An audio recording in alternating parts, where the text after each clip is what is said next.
Okay, good afternoon, everyone. It is July 15th, 2024 at 3:02 p.m. and I am calling the Board of Canvassers to order. We have a quorum present, 6 out of the 7 members, and I will turn it over to Boris. Thank you, David. Staff has received a total of 41 untimely ballots from the 2024 presidential primary election that we would like to present to the board to reject as untimely today. In line with the last board discussion, let me just say there are 22 ballots that are domestic. Each one of them was mailed late and was received late. We have 19 overseas UCAVA ballots, out of which we have 8 of them that were sent late and received late, and we have 11 that, according to what we see on the envelopes, were mailed from overseas on time but arrived too late for last election.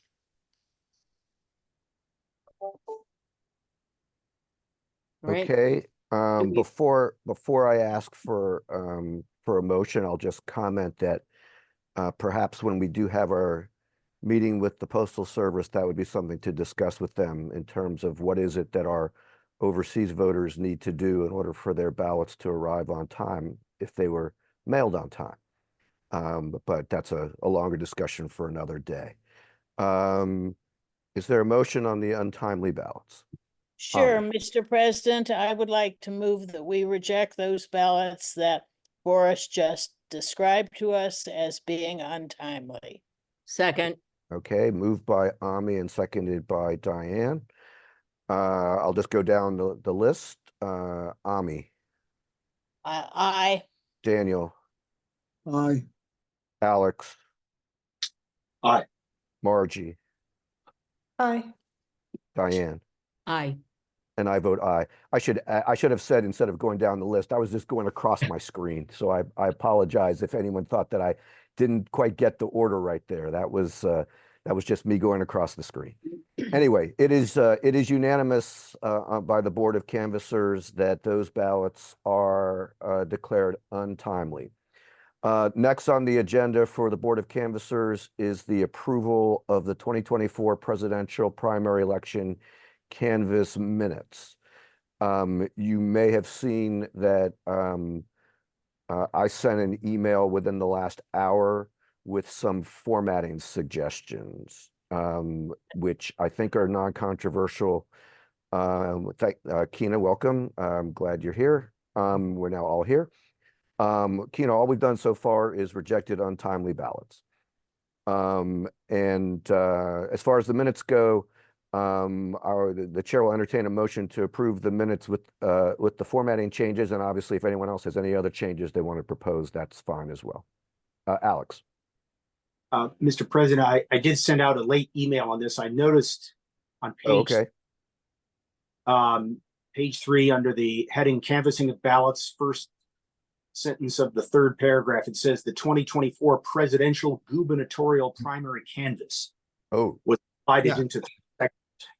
That was a category of election that I was not aware we had. You'll be duly corrected. Okay, so Alex is suggesting deleting the word gubernatorial, or at least that's the way I interpret his rather humorous presentation there. So thank you, Alex. Agreed. We appreciate the humor. I did have a question about, it's not a question of correcting the minutes about something in the minutes, but I guess if you think we should do that after we approve them, that's fine. Go right ahead, Alex. It was on page 7 of 8, and it's in the first paragraph on that page about the comparison of the number of voters who checked in with the number of ballots cast, and talks about a discrepancy threshold. And then the discussion was about there were 8 voters receiving the 410 ballot style to vote instead of 418. But I just wanted to make sure I understood what was being said there. Does that mean that there were 8 more ballots cast than number of voters who checked in? Does that mean that those voters cast ballots for both precincts or only one? I wasn't clear on that. So each voter cast only one ballot, but in this case, we are talking about consolidated polling place where election judges at the ballot table issued a wrong ballot style to the voter. So the number of ballots cast and number of voters checked in is correct. But when you break it down to the precinct level reporting as required by the legislation, there's a discrepancy because obviously on one end, in one polling place, one precinct, your number went up by 8, and another precinct went down by 8 because different ballots were issued. Oh, I see. Okay, so it was counterbalanced by a -8 in the other Yeah. precinct. Yeah. You're telling me, Boris, that there weren't any voters who cast a ballot in both precincts? No, just one, but 8 of them got the wrong precinct ballot style. Here, there's no impact in any way on election results because the contest on both ballot styles are the same, just the precincts are different. You just answered my question. Thank you. So it's basically an accounting issue between the two precincts as That's correct. opposed to an impact on the results of the elections that are on those ballots. Yeah. Alex, did you have more questions about that? Well, I guess I was wondering, how does that happen then? Is it because when a ballot style is issued, the ballot cast count goes up even if it's determined that it was erroneous, and then, they have to get something else? Is that how, or I thought it would only be counted as cast once it's fed through the scanner? So at the consolidated polling place, you will have ballot styles for 2 precincts that are being issued to the voters depending on whatever ballot style is listed on the VAC, voter authority card that they bring from the check-in station. Once they go through the check-in, get their VAC, they go to the ballot table where election judges should look at the VAC and issue the ballot style for the precinct that's listed on the VAC. However, 2 ballot styles are available in the consolidated precincts. Human error happened. They pulled from the pile A instead of pile B, right? So you checked this in as a ballot style 7, but you got a ballot style 10. When you go to the scanner will count the ballot style you put in the scanner. While in the poll book, you'll be checked in where you should be checked in. And this is where discrepancy occurs. So you get checked in when the VAC is issued, I guess, right? Sorry? You get checked in when the VAC is issued. That's correct. And that part is absolutely fine. Scanning is absolutely fine. Count is absolutely fine. Error is just which ballot, paper ballot, with the precinct style printed on the top you got. So precinct ballot style 7, in this case, will show that 20 people checked in, but only 12 voted. Precinct ballot style 10 will show that 20 people checked in, but 28 voted. So they will counter each other on a total, but on the precinct level, there will be discrepancy that we had to verify. So each voter gets 1 ballot. They just gave them wrong ballot style. All right. Thank you, Boris. Thank you, Mr. President. Okay, thank you, Alex, and thank you, Boris. Are there any other questions about the minutes of the canvass? Okay, is there a motion? Remind me, we already had a motion to approve the minutes as amended by Alex? I'm not sure that we have. No, we haven't, Mr. President. I would like to move that we approve the minutes as amended by Alex. Okay, and I'm assuming that Alex's amendments include my formatting amendments as well. Alexis, Just for the record, my amendments were just making sure that everybody's name and title were the same size, okay? Because in some places, Democrat was larger than Republican for, I'm sure, just accidental reasons, but we're all the same as far as the size of the font on this board. Very well noted, Mr. President. so- So with all those so- amendments, I move that we okay. approve the minutes. Okay. I'll is- second. All right, moved by Daniel, seconded by Ami. Is there any further discussion? Okay, I will, this time I will try to do it in a different order. I'll try and go down the stationary. Daniel, Aye. Ami, Aye. Keena, Aye. Diane, Aye. Margie. Do I vote on? Yes, this is the minutes of the canvas. You are a Oh, member okay. of the Board of Canvassers. Okay, aye. Alex. Aye. And I vote aye. It is unanimous. All right, there being no further business before the Board of Canvassers, we will adjourn the Board of Canvassers. And we will convene as the Board of Elections. It is now 3:13 p.m. Not only a quorum, but the entire membership is present. The first order of business is the board president's comments, and I do have a few comments today. First, let me say how horrified I am by the shooting at former President Trump's rally in Pennsylvania on Saturday, and I'm glad that he's okay.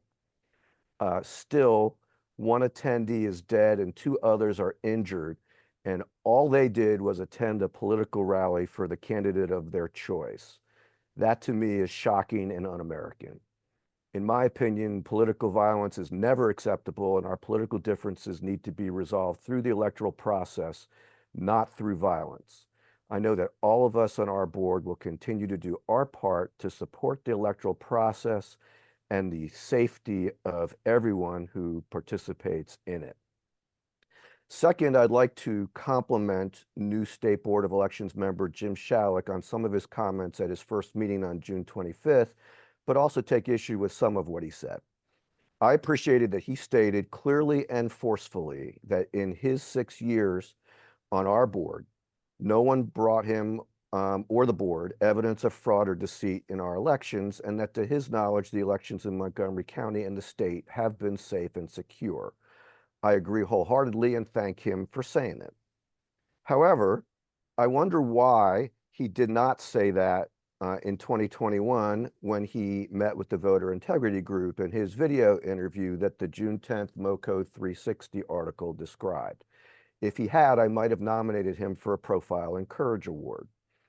A Republican election official from outside Montgomery County told me that he thought the board president should be an evangelist for the election process. Jim chose instead in 2021 to say he had no idea if there was fraud and to express concern about the large number of people in 2020 who utilized early voting and mail-in ballots during the pandemic. At the June 25th, 2024 State Board meeting, he also suggested that the June 10th MoCo 360 article gave wrong impressions, was misleading, and contained false innuendos. He said the article insinuated that he didn't know if there was any fraud, and therefore there must have been fraud in our elections and that he was hiding it. I reread the MoCo 360 article, and it said nothing close to that. Unless Jim was talking about another article about his 2021 comments that I haven't seen, he totally mischaracterized what the MoCo 360 article said. I hope that he will clarify what he said, but in any event, I was glad to hear him say at the State Board meeting that he would be acting in a bipartisan fashion in his work as a State Board member. Ami and I haven't heard back from him yet in response to our invitation a month ago to have coffee with us, but I think accepting our invitation would be a great start.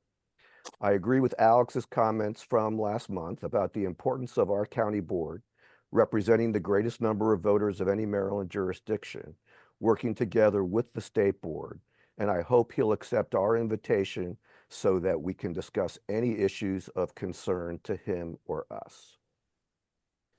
Are there any other board members who wish to be heard? I do. Okay, Diane. Yeah, thank you, Mr. President. I appreciate all your marks. I just wanted to, I don't want to quibble on semantics, but I want to point out that it was an assassination attempt, not a mere shooting. And that's all I have to say on it. Okay, I did not attempt to characterize it one way or the other, but Matthew Boyle. I certainly don't quibble with the idea that it was an assassination attempt. Does anyone else wish to be heard? Alex. Mr. President, I was hoping we wouldn't sort of have to get back into an argument about what, Jim Shalleck's remarks in 2021, and I don't want to rehash that, but he said what he said. I think that his remarks were taken out of context, and that, the timing of when this was brought up, especially because the reporter herself was not investigating this, but somebody had leaked it to her for some other reason. I think we just need to move on. And and I know, Mr. President, that Jim Shalleck is an honorable man. He served honorably, and I don't believe he ever cast doubt on the validity of the results here. I think what he was speaking of was, the inherent risks in certain methods of voting. But again, I've said that, and I hope we can just leave it at that. So thank you. Alex, did you watch the video from 2021? I did, yeah. Okay. Well, I would interpret it differently than you. I agree with you that Jim Shalleck is an honorable man, and I have said that, and I like Jim. But he either is very confused, or he was, he was talking about something very different when he suggested that the article suggested that he knew about fraud and didn't do anything about it. No one has suggested that. I haven't suggested it. Ami hasn't suggested it. Loco 360 hasn't suggested it. But that's what he said at the state board meeting in June. Well, Ginny Bixby did say that. She said, well, this implies something. And, different people can imply what they want from it, but her stated implication of it, I don't think was fair, but I guess she's entitled to her opinion. Well, to me, as stated, his saying that he had no idea whether there was fraud was hard to understand. He has not explained it. I'd like to hear his explanation. The Jim Shalleck that I knew on our board would have been open to having such a conversation. I hope that's the same Jim Shalleck who is serving on the state board. I don't particularly want to rehash it over and over again either, but I also don't want it to be swept under the rug. I don't believe that there is an exception for people running for office, and I don't, to say whatever they want to say. I think that it is the job of the Board of Elections to either support the process or to do what we can to make it better. I think that we all do what we can to make it better. I think that Jim did what he could to make it better when he was on the board. I look forward to having that conversation with him. I think it's important for us to work together, but we're going to work together on the basis of the facts. And the facts are that, we may have a difference of opinion about what was said that we may want to clarify. That's at least where I'm coming from. So, anyone else, anything to say? Oh, Ami. I'll just make a quick note that Trump just announced his vice presidential candidate as J.D. Vance. For those of you who don't get news flashes while you're doing Zoom meetings. Like a friend calling. Okay. Just passing on a data point. We appreciate the Hober News Service providing us with that information. Let's go on to the next item on the agenda. Are there any additions or changes to the agenda?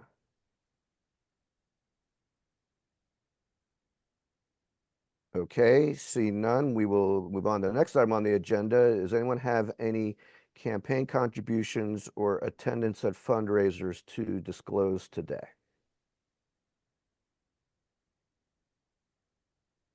Okay, seeing none, we will move on to the next item on the agenda, which is public comments.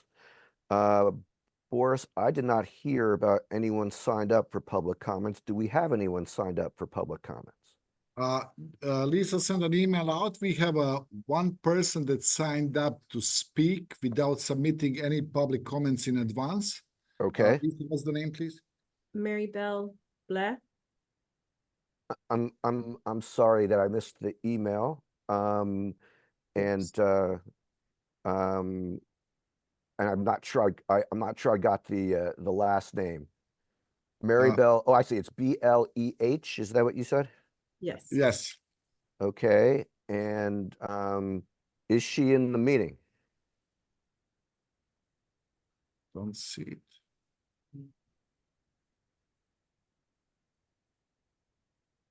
It's too hard to tell. I don't know. Mary Bell Black or Blee. I'm not sure how you pronounce BLEH. If you are in the meeting, please raise your hand.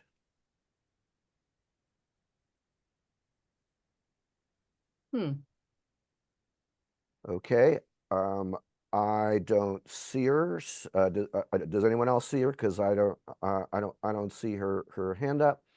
I guess we will move on. If anyone should see her enter later, please let me know, and we'll see at that point whether we'll take her out of order.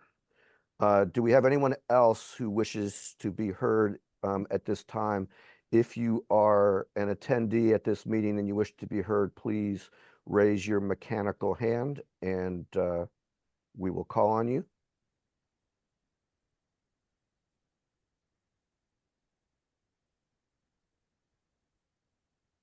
Okay, I don't see anybody in that category, so let's move on from there. Next is the election director's report. Boris. Thank you. I'll just go very briefly to the report, which was prepared and shared with the board last Thursday. It was also posted on our website at the same time. We have issued the monthly, this report on last Thursday was a part of the packet that was shared with the board, and it's also included on the website. We have reissued the monthly statistics for the month of June. Again, shared with the board on July 1st, posted on our website, showing the total number of active and inactive voters in Montgomery County, with a total of 753,046 as of last day of June this year. In this director's report, I did include two graphs. The first one refers to the party breakdown of those registered voters who are in active status, with the overall numbers and percentages for those who might be interested. When it comes to the state board, July 8th was the date when the state board sent out notification to all the voters who have signed up to be on the permanent mail-in ballot or vote by mail list. For the Montgomery County, again, we are the biggest county with the highest number of vote by mail requests. A bit under 111,000 notifications were sent out to our voters. As of last week, I believe I pulled these numbers on Wednesday or so. We almost had 136,000 vote by mail ballot requests for the upcoming presidential general election. Again, I took on myself just to include a small graph with the party breakdown of those requests, both in total number and percentages, for anyone who might be interested. The second item that's related to the Maryland State Board of Elections refers to an effort the state board had for a while to replace poll books that have been used for, 15, 20 years by now.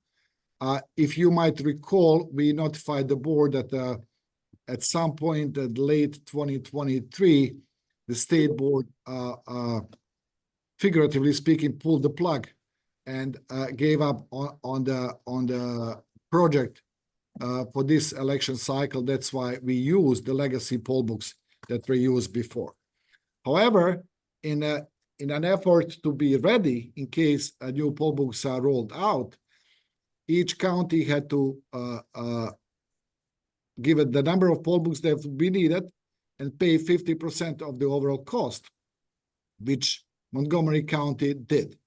Now, when the project is canceled, we got into our possession 638 tablets that were initially designed to replace those poll books. So having new equipment enhanced means that we can explore options how to utilize that equipment going forward for our own benefit.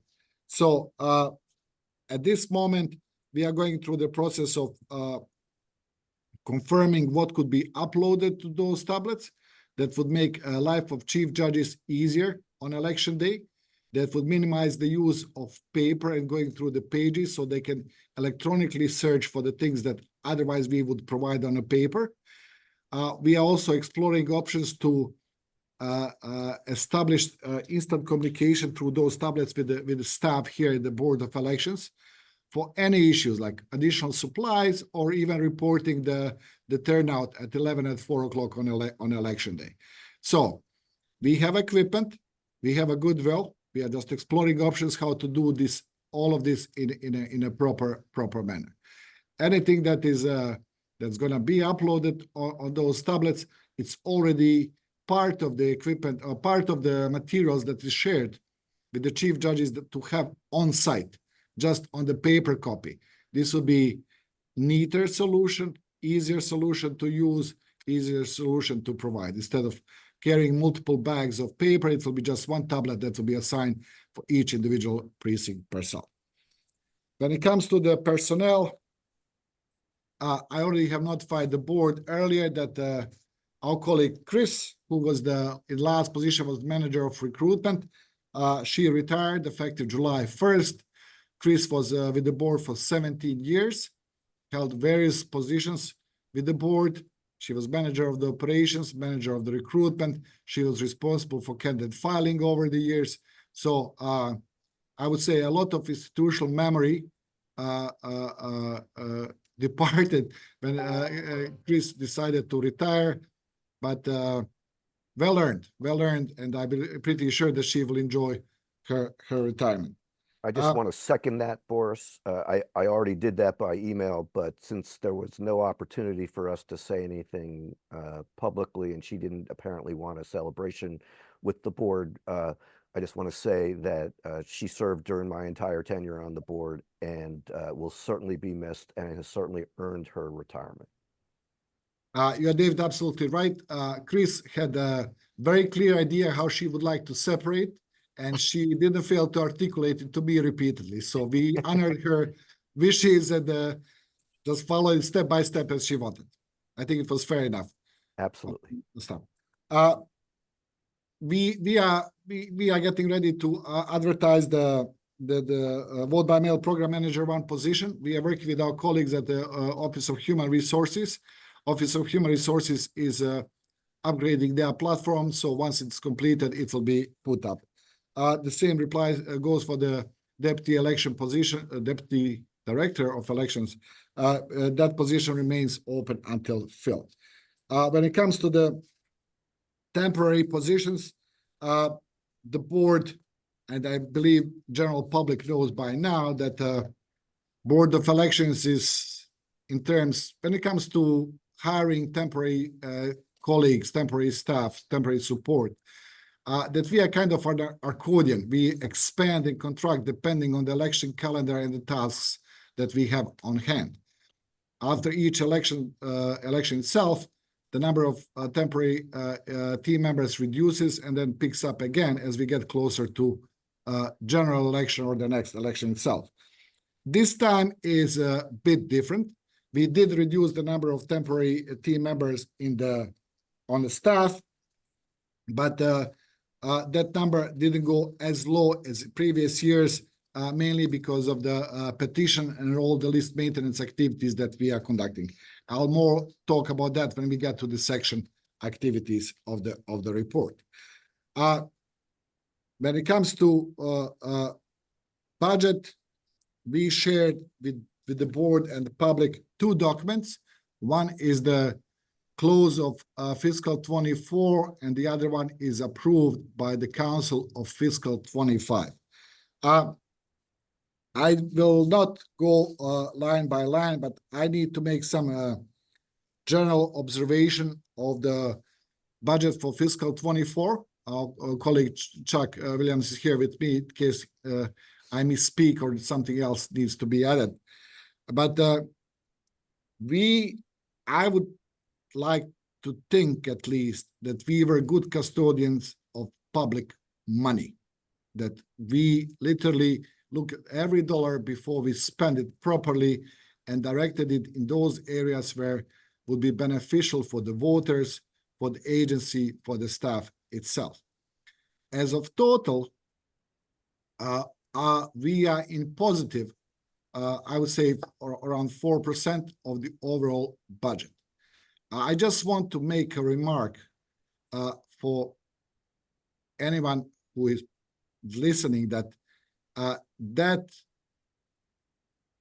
the fact that we have money left does not indicate that we necessarily over budgeted for the next fiscal year.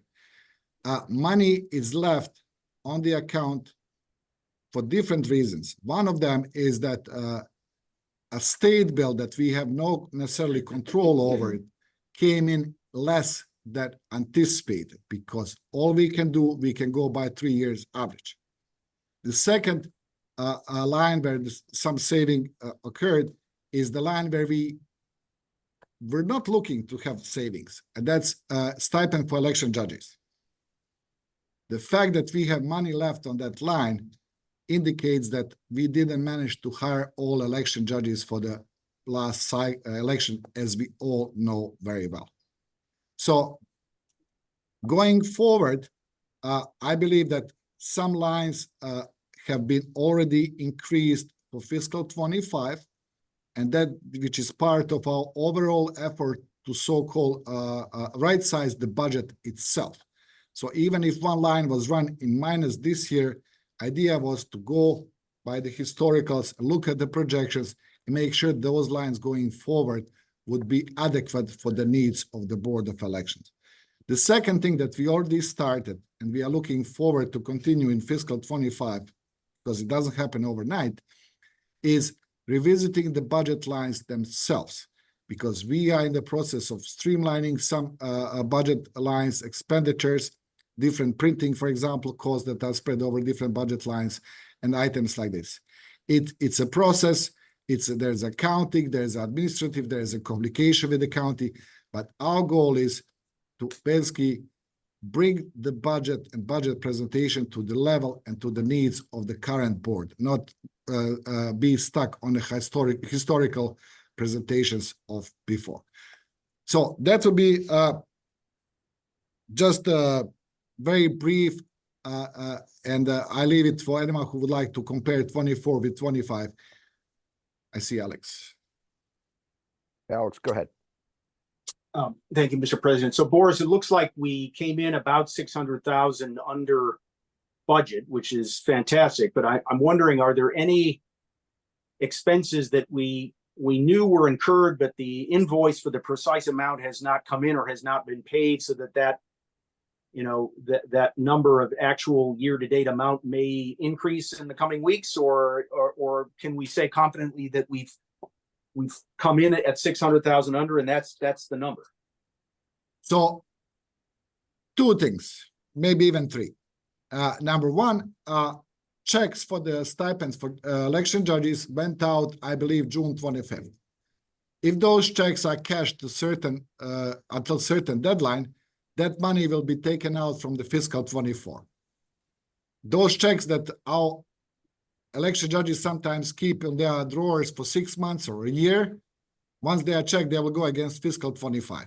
So there will be fluctuations there. You cannot cash your check in December this year and charge it against the fiscal 24. That's a very clear. The second thing is, of course, the fourth quarter billing from the state. We believe that we engaged in a sufficient communication with the state to get a general idea how much the bill should come in, right? And this is at the time when we have to put the numbers in for the county, the state is still doing their numbers on their end. So is it going to be precise to the dollar? Absolutely not. But I believe that we got a pretty good idea where we are heading to. The third thing is that's the 1.2 million, which is, I guess, your estimate now, but it's not like you think it's going to actually be 2 million. You know? no. Okay. No. So our estimate, I think that should be spot on, but there's a caveat here. This is the first year that election judges who are returning judges are being paid a bonus of $100 for full day service. That bonus is, by legislation that was adopted, shared 50-50 between the county and the state. The problem here is that we put it on the check 100% when we pay out the stipend for the election judges. We get the credit against the state bill on the fourth quarter. So accounting will have to take place. It will never match the date because accounting processes on our side and the state side are not synchronized. Because state deals with 24 jurisdictions, we just deal with ourselves. So we cannot sit and wait for the state to give us credit. We go and issue checks for the full amount. So our volunteers are not sitting and waiting for the checks, right? And then we go for the credit against the state. And the last thing is, there are purchase orders that might be in the system where we encumbered $8,000 for expense that was $7,500. Those are any money that's left overs will be liquidated. Basically, it will go into overall funding available throughout the budget itself. It should not go up. It should only increase the savings, unspent money in this budget. So are there any late invoices that should impact the budget? We don't see them. We don't see them coming. The question remains of the checks when they'll be checked in, how much money could be still saved in this budget and impacted fiscal 25. And of course, there's a credit that we have to get from the state. So is a deadline after June 30th, if the checks are presented for payment, after June 30th, that they would still count against the fiscal 24 budget, or is it a strict June 30th? They have to be then or else. I don't know from the top of my head. I really apologize, Alex, on that. I know that any invoice that is for the fiscal 24, we had to have it processed by July 12th. I believe that the time frame for checks is a bit longer. I'm sorry, I really cannot recall from now, but I can tell you right now that in late 2023, we had to deal with the people who found the checks we sent them for the primary 2022. They had them somewhere in their drawers. They got back to us. County will honor the checks. So the checks had to be canceled, reissued. Multiple agencies had to be involved because it's multi-year wait. So we will honor the pay, whatever the county standard time frame is on that. But sometimes some people like to work both primary and general and cash everything all at once, to do Christmas shopping. I will not go into motives. I think our job is to accommodate as much as we can, even though sometimes it does not necessarily make our life easier because it spreads over 2 years. But we are not talking about big money for the last fiscal 23 to 24. We will have to see how much money will be carried out from 24 to 25, knowing that checks went out on June 25th. It was very close to the end of the fiscal year. Okay, Alex, thank you. Okay, thank you. Margie? Thank you. I just had a quick question. Do those checks have expiration dates? I know checks usually do, but I don't know if the ones issued by the county do. I know that, but on the staff level, when we get the checks, they are 6 months, I believe. I have to look at this one. Check them. We'll follow up. I really cannot recall, Margie. We'll find out that. Any other questions concerning the budget? Okay, Boris, I think were you, Okay. Go next. yeah, go, keep going. Okay, Yeah. the next one is something that I started reporting at some point earlier. Whenever I have something to say, I would like to add this paragraph, which is basically our communication efforts with our voters. We spoke earlier with the board of our effort to utilize MVA TV screens. So anyone who is waiting for the MVA service to be able to see our advertisement. So Gilberto did work with the state, did work with the MVA. We have our advertisement up and running in all 4 MVA locations in Montgomery County. So just another avenue just to keep everyone alert while they are there on the spot, that they can consider signing up and serving as election judges. That's great. So let me just go now through the section activities and start with the voter services. As the board knows, and I think it was well covered through the local media, there is ongoing petition, and we have already received and processed over 12,000 signatures for the said petition. I think that the first batch of 12,130 was finalized on July 5th. Last week, we got the second batch of the signatures for the same petition, bit under 8,000, I believe 7,995 signatures. And again, we will have 20 days as of today to process those signatures.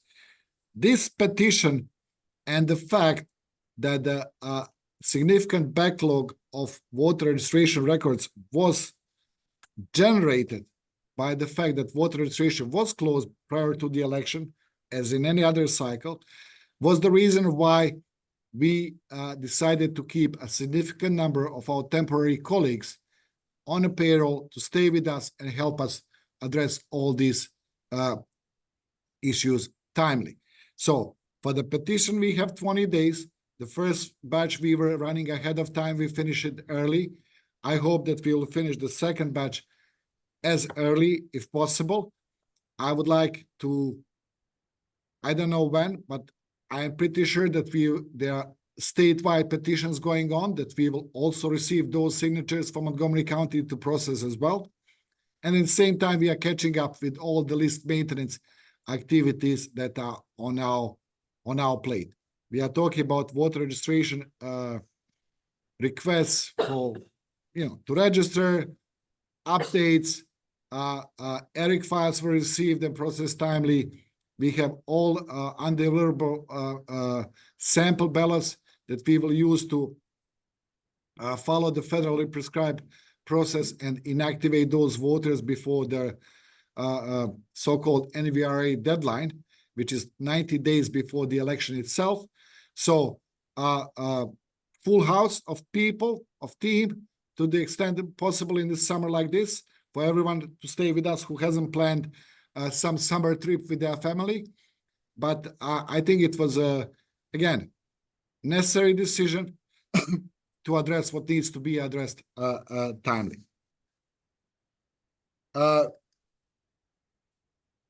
And when I'm talking about this water services and petition efforts and everything, this is effort of whole water services, because water registration takes the lead, but we have permanent and temporary team members who work on a vote by mail side that also are working on the petition issue itself. When it comes to the, sorry, Alex. Mr. President, question about the petition. Go ahead, Alex. Appropriate. Yeah, go ahead. Boris and maybe Kevin may have some knowledge about this too. From the numbers you presented, it looks like the petition has about a 29% rejection rate. Is that consistent with rejection rates you've seen in the past? Is it higher? Is it lower? It seems pretty high to me, but I just don't know. I would say differently, Alex, that this petition has very high acceptance rate. I don't, again, it was my curiosity maybe 2 weeks ago that I compared to the previous elections. I can look again. It's very hard for me to speak on the record from the top of my head. But I believe that the Committee for Better Government, before they submitted the signature to us, they did their own homework of validating signatures to the extent that they could on their end. For example, if there was a circulator issue because a circulator forgot to sign, right? There's a legal requirement for us to invalidate every signature on the page. To some instances, the committee itself went in and did the job like that. So they literally try to clean, I don't know how else to present it, the signatures that were totally presented, and they are presented. I believe that a bit over 15,000 signature lines were in the first batch, but only 12,130 were available for processing because they were not crossed out or they were readable. So they did homework on their end. That's why I believe the acceptance rates is really, really high. And as you can see, they were like 600 signatures short, and now they submitted almost 8,000, which I cannot speak, I cannot read future, but I believe it's very unlikely that at least 600 signatures will not be validated out of 8,000 submitted. Yeah, Alex, it's a pretty low percentage of rejections, given the name standard is pretty confusing unless you have really trained your circulators and you're checking the work that they're doing as they're going along. I mean, it'd be so easy for you when you go to the Giant, obviously you're not eligible to sign a petition, but just to go ahead and sign Alex Vincent and keep on moving. And of course, those all get rejected because they don't meet the name standard. So it's a pretty low percentage. Okay. All right. Thank you. Diane. Yeah, Boris, can you just just curious, can you give us an example, say a general category of signatures that would be rejected? Very, very simple, very easy. Your full name is Diane Ash Dillon, right? If you are registered like that in our voter registration, all three segments of your name have to be present within your printed name and signature name in the square on the petition sheet. Okay. If you printed your name as Diane Dillon and signed as Diane Dillon, your either full middle name or initial of the middle name is missing, therefore you will not meet the name standard. Okay, and then one And- other quick one. Oh, Yeah, go ahead. yeah, thank you so much. I know that I've always been confused when we do the mail-in ballots about the level of scrutiny for signatures. What is the standard when you do a petition for any scrutiny of the signature? I think that Kevin can add to this. We are talking about maybe here about two different issues, Dan, because what we Okay. are looking in the print name and the signature is the content that would meet the name standard as legally required. Okay, Meaning every component of your name, full last name and either one other full name and initial of any other name to be present. okay, thanks. Yeah. I needed that remedial clarification. Thank you. Right. So, Yeah. so Diane, Go ahead, the Ken. signature on a petition has to meet 6203, which has to have in either your printed name and your signature. And you look at both blocks, given the court's decision in fire and rescue, but it must have all the components Okay. of all that. Now, that's because a petition has a specific name standard, which has been interpreted by the court through 6203. But also keep in mind, when you sign a petition, you're not signing it under oath. Got it. You're just signing your name. So it's Thank kind you. of it's a different issue altogether, really. Thanks. And just to clarify, if Diane were again, if Diane were not on the board, so she'd be eligible to sign a petition and she were registered as Diane Nash Dillon, if she were to sign Diane N. Dillon, her signature would be accepted. If she were to Correct. sign Diane Nash Dillon, her signature would be accepted. If she were to sign Diane Dillon and nothing for the middle initial or name, that's when it gets rejected. Or she could sign D Nash Dillon, and that would be accepted. Okay. So basically you can use an initial for your first or middle name. Got If all names, and obviously if her voter registration said Diane Dillon and she signed Diane Nash Dillon, giving extra information would not invalidate her signature, right? Her signature would be Correct. accepted. Correct. It's only failing to give information that's on the voter registry. And again, I believe my name has my full middle name. If I don't use my middle initial, then I've got a problem. If I use my middle initial, I've covered myself. Correct. And I just want to also underscore something else, which is we were given thousands of more signatures on Friday. And regardless of the number that's needed in order to get on the ballot, we go through all of the signatures that are given to us. So it's not like an alarm bell goes off when we hit 10,000 and we say we're done. It's if they gave us 7,000 signatures, we will go through 7,000 signatures and we will determine how many of them are valid. And if 5,000 are valid, we will announce that, but we won't stop after 600 and some or whatever it is that remains in order to get to the 10,000. Right. So what happens here, and of course, there's still time to actually submit additional signatures. So whenever we are advised that all the signatures have been submitted and they have been processed, then Boris has to issue a determination letter, which will go up on our website. And from that date, any aggrieved party would have 10 days to seek judicial review in the circuit court for Montgomery County. Okay. But also on the other hand, having submitted as many signatures as has been submitted, and both the first round and now the second round, there is no need to submit additional signatures to get on the ballot if they get the requisite number out of what they've already given us on Friday. Correct.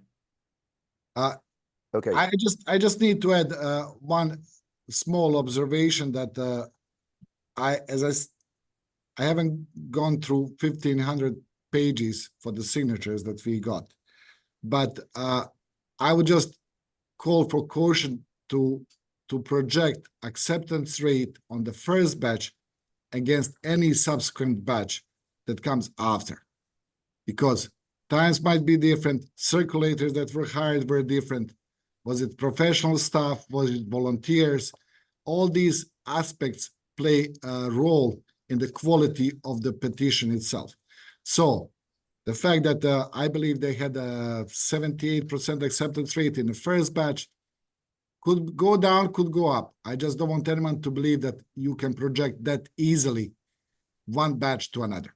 And people may forget that they signed previously and sign again, and then we don't count them the second There time. might be duplicates, they might Right. be different things. So Okay, Daniel, you had your hand up at least briefly. Did you have something you want to say? Yeah, I know we've really exhausted the topic. What I wanted to get back to, because I heard Boris made mention of the amount that was accepted, the amount that was rejected, and then the new batch that had been submitted. For the benefit of the public, Boris, can you just let everybody know specifically on this petition, how many valid signatures do they have to have in order for it to be on the ballot? So because this is a charter amendment petition, the petitioners, the committee that's behind it has to submit, and the Board of Election has to validate at least 10,000 signatures for the petition to be successful and for the question to appear on the ballot in a general election. In the first batch of 12,130 signatures that we received, we validated 9,374 signatures, meaning that the petition organizers are short 626 validated signatures. As a follow-up, we issued a press release, we shared the report with the petition organizer, they submitted additional 7,995 signatures. We have 20 days as of today, calendar days, not work days, calendar days to validate those signatures. I am pretty sure that we will be ahead of schedule on that one.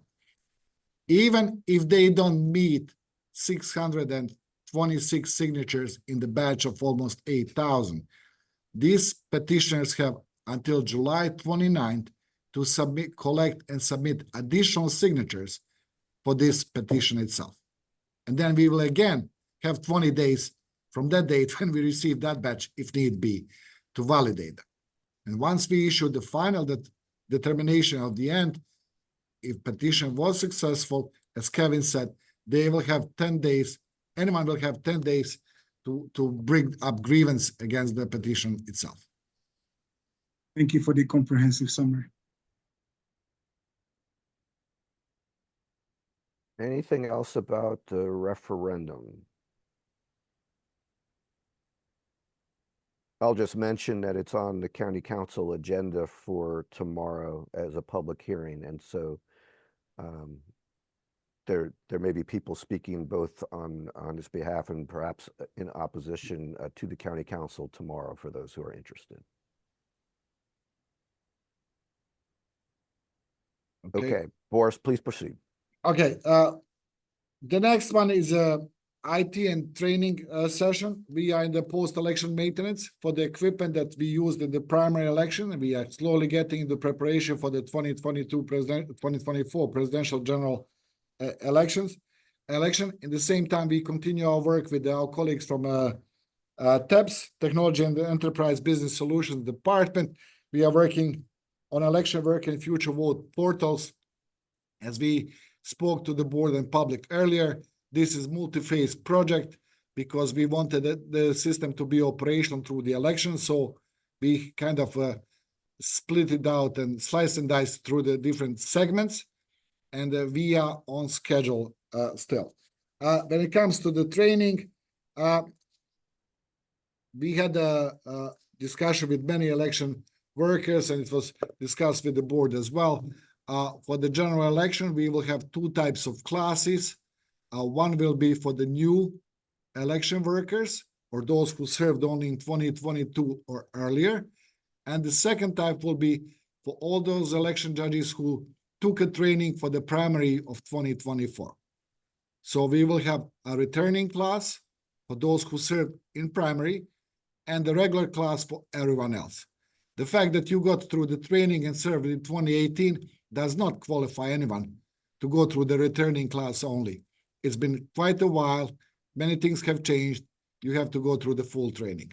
But if you got trained for the primary, served in the primary, we will organize very much hands-on, more intensive refresher with the more practical exercises for, I hope, high number of election judges. When it comes to the operation section, the moment we got a fiscal 25 budget available, we are into putting supplies, orders, and printing orders in, so we can have everything that we need in-house as early as possible. It's summer.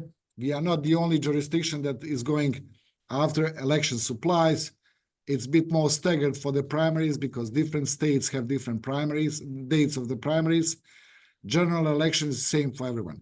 So we are putting our orders now. We want everything as early as possible in the building so we can plan and distribute properly. When it comes to recruitment, and of course, we are preparing to shed unused ballots. That is something that I will be, it's ongoing conversation that's very much takes us into legal waters, but Kevin can speak more about that. When it comes to recruitment and election support, as I said, payroll, that was what we were focused on, to issue those checks on time to all volunteers who helped us conduct 2024 primary. Now we are going back to receiving, processing all the applications for all those who are coming, being interested to work for the general elections.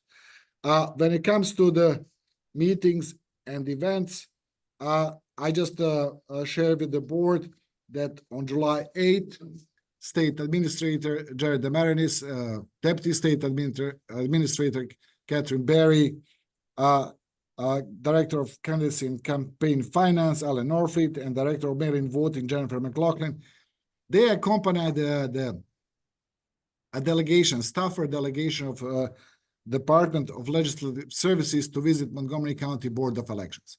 My understanding from planning and communication with the state board is that DLS goes out and visit a local board every year.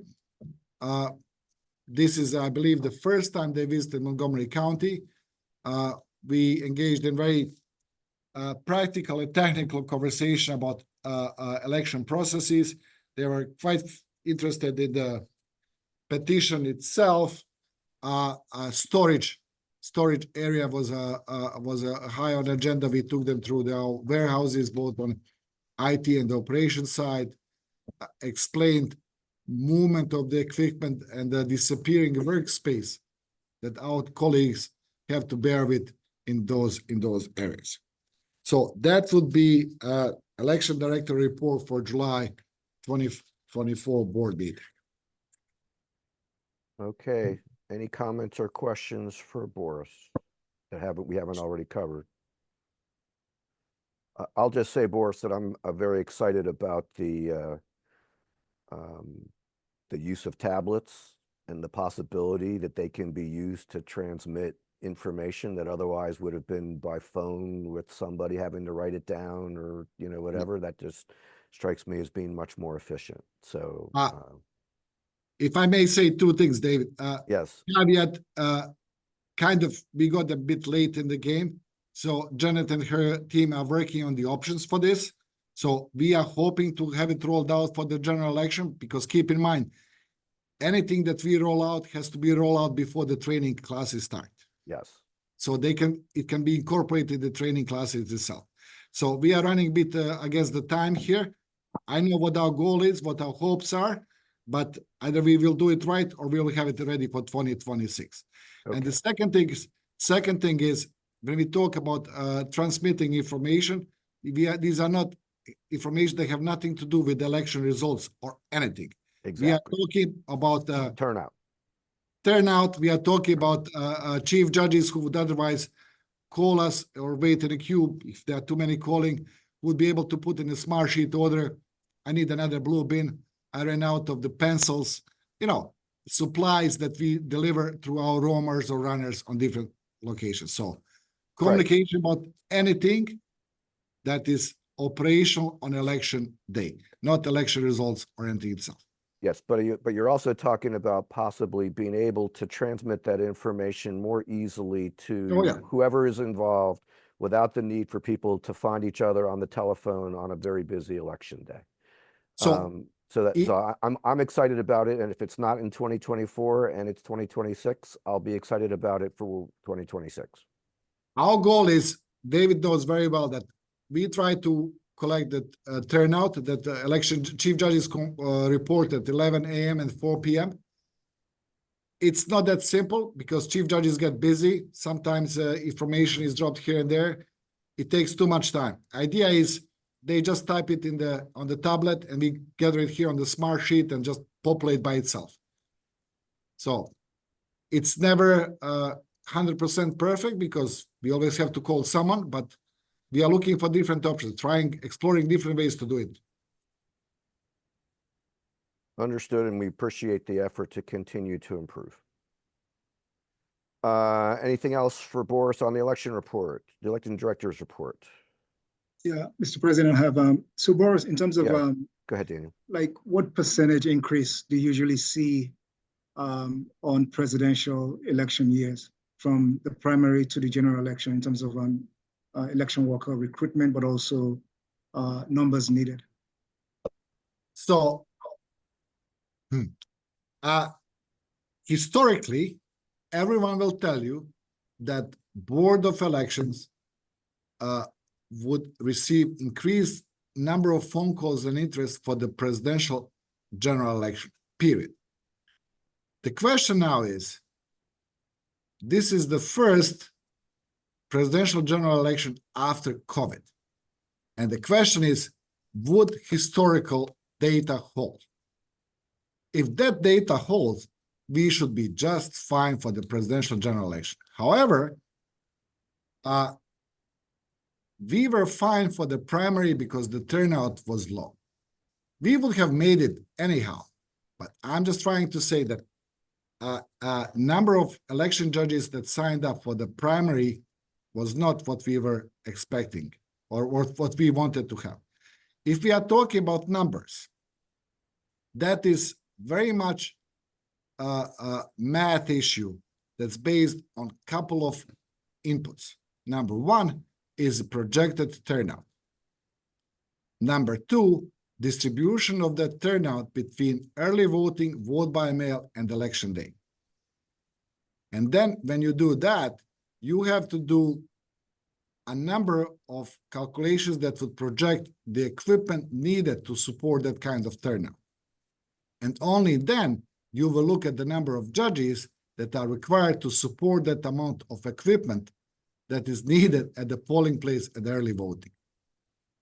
So it's But in other words, you've given me all the variables, but you don't have the formula yet, right? Because of Well, and there are more variables because judges' pay has been increased, which is the good That's right. news. That's correct. But on the other hand, so has safety concerns for judges. So that's the less good news. So I mean, I don't envy Boris trying to figure out how this is all going to play out, because also our most recent presidential election was 2020, was not typical. So it's hard to generalize as to what to expect. So I don't want to talk about absolute numbers, Daniel, but if we would get 20% increase, Okay. we would take it. Okay. Because keep in mind, the number itself in Montgomery County of election judges doesn't mean the same thing what it means in other counties, because That is we correct. offer half a day service as well.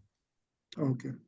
So 500 election judges could provide 250 days of service because each will take a half a day shift. Sure. It's too many variables in the same time. The point is, we are hiring. Sign up. There will be training in August, will start. Please, we will need election judges. And that's the message I think I not only want us to grasp, but also for the public to be aware of that, for them to say, oh, well, I think they should be fine. They don't need any more election judges, right? I think the message, the bottom line is that we do need, so we want all the volunteer groups, everybody to push out, please send us more election, judges and election workers. And especially, I think there's a category of election workers we're looking for more Republicans than Democrats because of just the numbers. Is that correct? That's correct. We are looking for more Republicans. We are always looking for chief judges. We are looking for the same day registration provisional judges, like specialties, people who would like to go through a bit more of training, but put their hands on the real processes that are taking place at the polling place. I know and bilingual judges as well. Oh, absolutely. I know it would be unfavorable for me to go online or on the phone and tell someone, thank you for applying, but we are full. But believe me, I wouldn't mind making that phone call if need be, because we still have to get there. And we are not there. Thank you, Boris. I don't want to prolong the conversation, but that's the point I wanted you to make, to say the message is that we need election judges, we need bilingual judges, we need election workers, Democrat, Republican. So thank you for that. All good. I haven't yet seen the election where we had a sufficient number and we were turning them away. I'd love to live that long, but but I'm we'll have to wait and see on that one. But thank you for the excellent question, Daniel. Anything else for Boris? Okay, we'll move on to the board attorney report. Kevin. Thank you, David. So Boris has sort of alluded to the fact that storage is becoming a problem because in the Gibson case, the Attorney General's office required the local boards to have a hold on the 2020 election results. So now we're holding on to 2020 and 2022 election materials. Unfortunately, I don't have any good news for you because the United States Court of Appeals for the Fourth Circuit has not issued an opinion in the Gibson case. So I don't see any relief in the future because even after they issue their opinion, the plaintiffs have 90 days to file a petition for writ of certiorari to the Supreme Court. So we're sort of in a holding pattern on trying to get that litigation resolved. I think it's going to get favorably resolved, but it's the Court of Appeals has not been quick to act on it. And that's really the only related litigation to the board at this point. We will, once the determination is made on the petition, obviously we'll post it to the website, make sure all the board members are given a copy of it. And that's all I have. Okay. Any other questions for Kevin? All right, seeing none, we move to old business. Do we have any old business to come before the board?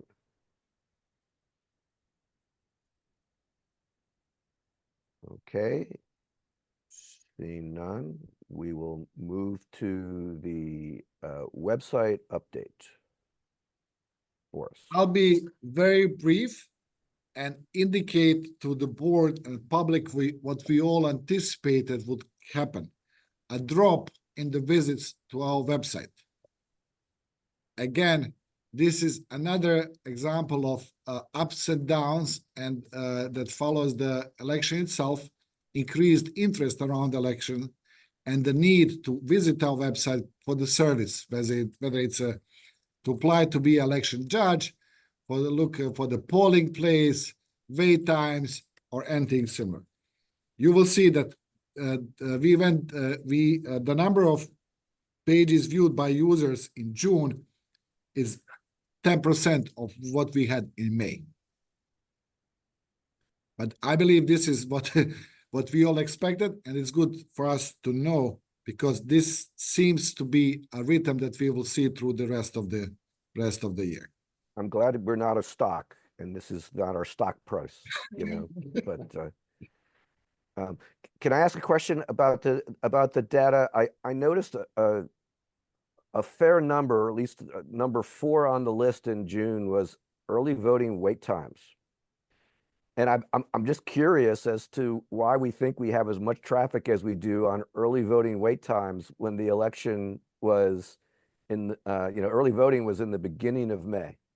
Yeah, so there is something called curiosity that when people venture to our website and start going through it, if we don't take these things down, and we obviously didn't take the link to wait times that promptly, this is how people end up checking it out.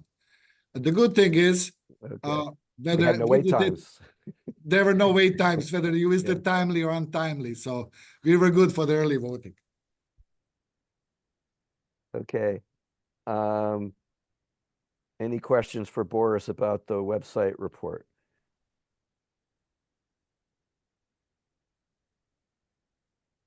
Okay, outreach update.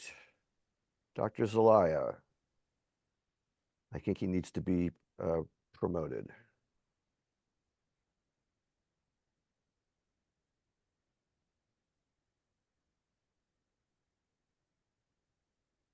Good afternoon, everyone. Good afternoon, Dr. Z. Please proceed. Perfect. Thank you so much. So a lot is moving. As Boris reiterated, we're doing some collaborative efforts with the Motor Vehicles Administration and the State Board of Elections. We are running poll worker and bilingual poll worker English, Spanish banners in the 4 Montgomery County full service MVA locations. which is Camp Mill, White Oak, Gaithersburg, and what's, I can't remember what's the other one.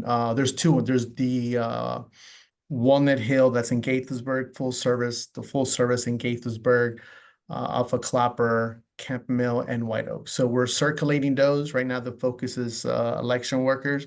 And as we near specific deadlines and focuses, those banners will also alternate. And I think one of the benefits is that it's very specific to Montgomery County with those 4 locations. And on those banners, we relay our contact information and also our self-serve SMS texting prompts. So if individuals want to register to vote, text vote, want to serve as a poll worker, text serve. And if they want to request a mail-in ballot, VBM, and obviously once early voting is up and running from the 24th of October through the 31st, those banners will reflect accordingly, including the wait times and the early voting locators, including Dropbox locators once those have been reinstalled for the general election. So it will go in tandem according to our needs and the calendar. So that's kind of a nice opportunity to work with the state. And it's one of the busiest agencies next to the Montgomery County Public Libraries, where a lot of our county residents will go there to get service. So I'm glad to communicate that with the board. In addition, Thursday, August 1st is National Poll Worker Recruitment Day. So we're working with organizations, public libraries, and also with the U.S. Election Assistance Commission. It's a national day. It's not just a Montgomery County, Maryland effort. It's across the nation. So we're going to make a call to our voters and our community advocates to circulate that information, just as Board Member Karoma mentioned regarding our need to embrace our diverse electorate. We do need individuals not only with bilingual competency in Spanish under Section 203, but of course we have a very diverse electorate. So in the different languages, Korean, traditional, reading traditional or simplified Chinese, Korean, French, Amharic, etc. So we welcome the diverse electorate to help us out so we could serve our voters in your neighborhoods on election day or during early voting. Moving forward, back to school night is also on the 24th of August, which is a Saturday. So we've been invited to have a presence. That's also going to be a kickoff recruitment for our Future Vote initiative. As Boris mentioned, we're working on the module. We're identifying the training locations that the neighboring high schools, and we do roam around those sessions to facilitate participations from the community. And also last but not least, in addition to the Motor Vehicles Administration banners being circulated, we're also going to work with the public libraries, the rec centers, the regional services centers, and the senior centers. So anywhere there's an LCD monitor in Montgomery County, we're going to circulate those. So we're going to try to inundate, kind of brand those messaging. So if you happen to go to the library at Wheaton, you'll see the banner. If you have to get a new driver's license, you'll see it again. And then once we get those the bus cards on our buses, we also run them on our ride-on Metro. Once we get closer, I think after 4 or 5 times to see those banners, hopefully you'll act. So we're going to saturate our communities with important messaging to get the electorate ready. And that's what pertains to outreach and engagement. And once again, I always invite the community to extend an opportunity for our team. We are available. We are ready. Whether it's a large event with hundreds of individuals or a small event with 5, we are here to serve. Just give me a heads up at least a week so we could coordinate with our team. And we welcome any opportunity to talk with the diverse electorate to get them ready for early voting, whether they're voting by mail or on election day. That all sounds great. Thank you, Dr. Zelaya. Okay, Daniel. I was going to ask if there are questions, and Daniel has his hand Thank you, up. Mr. President. I just wanted to just lift up an event that my board partner, Kina, and I attended. It was for World Kiswahili Language Day. So Dr. Z, I'm just flagging that for you because you may be getting some requests because it happens to be that we do have many of our county residents who speak Kiswahili. In fact, it is the official language of the continent of Africa and embraced by the African Union. But the United Nations is who issued that proclamation of recognizing, I think it was July, is it 9th, as World Kiswahili Day. So I just want to make sure I flag that. And for anyone who may be watching this at home, if you do speak Kiswahili, you're more than, more than welcome to volunteer in your neighborhood, because it's just amazing when people know that, as citizens, we get to participate in our democracy, participate and volunteer in our neighborhood if possible. So I don't know if Kina wants to add to that, but thank you so much, Mr. Z. I want to make sure, Dr. Z, I want to make sure that you're aware of that as well. Perfect. Thank you. Daniel, you said July 9th. Did you mean August 9th, or is this an event from the past? It's events in the past. It happened about, I think, a week ago. Okay. Okay. So definitely, if there's any events, just as in the past with all the board members, text me, call me, smoke signals, whatever it takes. But at least give me a week heads up, because as we get closer, we tend to be popular. And so it's going to be very difficult to kind of, have enough staffing, but the earlier, the better, but whatever it takes at the end of the day, if I'll grab a tent and I'll grab a table and we'll make it happen. And I know you've done that in the past. Oh yeah, no worries. Thank you. Okay, Kina. Thank you, Mr. President. And thank you, Mr. Vice President. Just adding to that, as I'm chair to the African Affairs Advisory Group, it has now been something of a priority of me to see other opportunities to partner with local organizations to make sure that we are also informing Dr. Zelaya as well. So yes, the African diaspora is obviously thinking about civic engagement, so many others are. And so there is an opportunity, my call to action, if you will, if there's an opportunity where we can be collaborating collectively as different diasporas to make sure that we're informing the Board of Elections of events that are coming up, that we can have one person tabling, or even just having a space where information can be shared or picked up on the way in or on the way out. I really implore all of you to go ahead and do so. And in addition, one initiative I feel that we've been doing since COVID is we have a series of handbills that promotes different forms of voting, poll worker service, and voter registration and updating your registration. And those are being distributed. So for those organizations that do have a similar kind of a food distribution, what we do is in the box, we'll have volunteers that will deposit that handbill into the box. So we're working with several organizations. So those are ways that even if per se your organization doesn't do a large or small event or festival, I know that many work in different ways to support the community. And one of the ways, if you do happen to have some type of food distribution or even distributing COVID tests or kits, just think out the box. We have ways to communicate election-related information. So the handbill is a way where we reach out to the community when in need. And a lot of times, if they need information to secure food, right, for food security, they also may have an interest in possibly serving or just registering to vote and flexing their constitutional right to do so. So any way that we could engage the electorate, by all means, please reach out. And just give us a heads up, and we'll make it happen. Excellent. Thank you, Dr. Z. Any further questions about the outreach report? Okay, seeing none, we will move on to new business. And the first item of new business is the presentation and board consideration of the media advertisement plan for the 2024 general election. So Dr. Zelaya, we'll go back to you. Yes, and I'm going to share my screen. Can you see this? Not yet. Not yet. How about now? Yes. Okay, perfect. Now we can see it. Perfect. So one of the things that I want to extend my gratitude not only to the board and executive board, Boris, but also the council.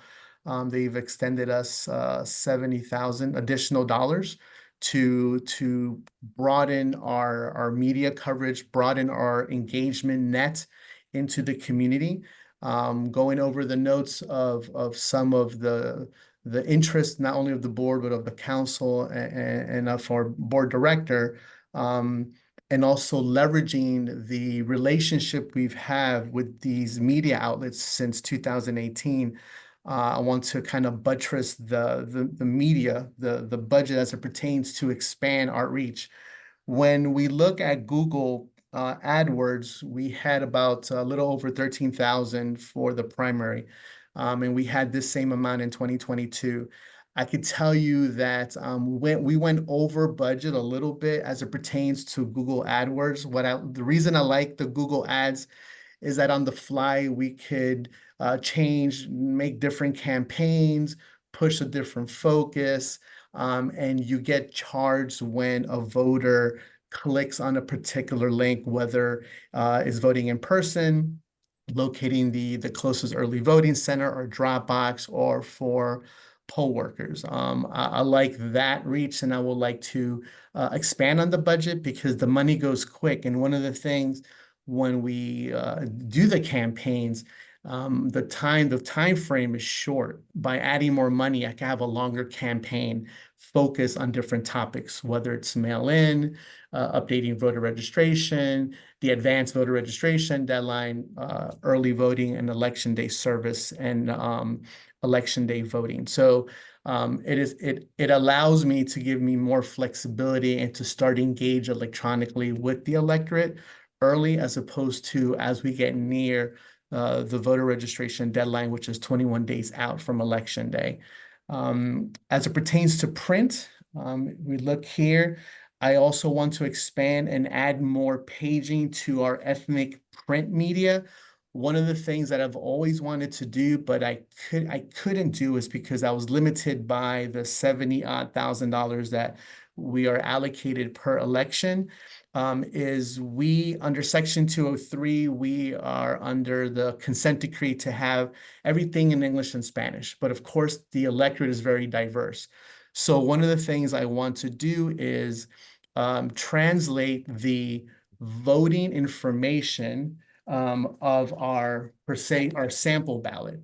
The sample ballot has the sample ballot, which corresponds to the voter's address, residential address. And then the first pages, from pages 1 through 11, has relevant information to make a vote plan.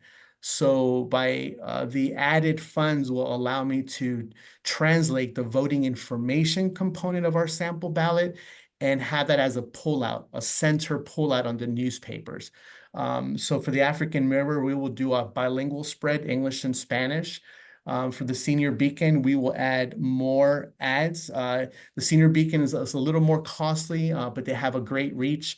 And I will work with Stu to kind of look at the ads and how we could amplify that and encourage those voters to go to our website where they could download the sample ballot, which is in English and Spanish.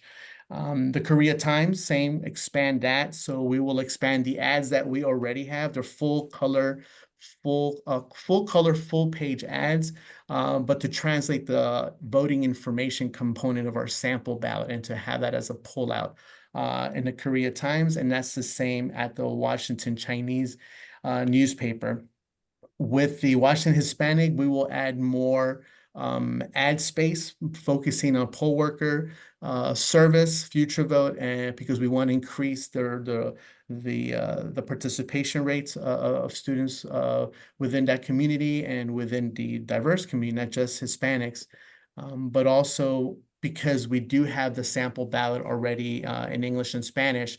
We'll have some ads that will promote individuals to go to our website so they could get the sample ballot. And also they have the texting prompts. If they text the word check or revise in Spanish, they could download their Spanish language sample ballot from the State Board of Elections website, and then they could go to our website.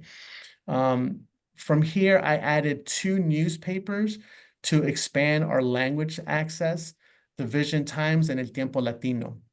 Division Times, we will do a media outreach campaign with them, and they expand their languages to Chinese, English, Spanish, Vietnamese, and this will be German, not Germany, German, French, and Japanese. We're also going to do a full color ad in simplified Chinese that have a large Chinese distribution, and also with social media. So they're going to help us with that and also the translation of those ads. And in El Tiempo Latino, I want to add some ad space because historically we've worked with the Washington Hispanic, and the Washington Hispanic, their readership is catered to established naturalized citizens. I always think of, for example, my mother, my aunts, my family members, and they read that newspaper.